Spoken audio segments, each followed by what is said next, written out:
Alors, je vais vous parler de la polysémie en français. On a eu une discussion avec Mousse l'autre jour au Café Philo.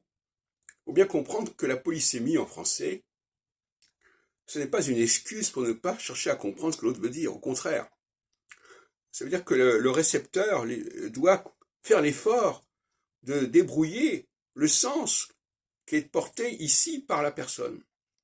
Comme dit Marguerite Duras, euh, la France est un pays, le français est une langue où ce ne sont pas les mots qui comptent, c'est le contexte, c'est la phrase.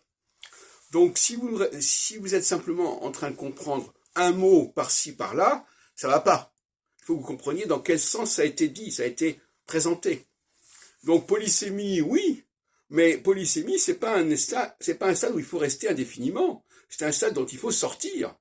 Et pour en sortir, eh bien, il ne faut pas simplement demander à la personne qu'elle précise sa pensée, il faut essayer de comprendre dans quel sens elle emploie le mot en question.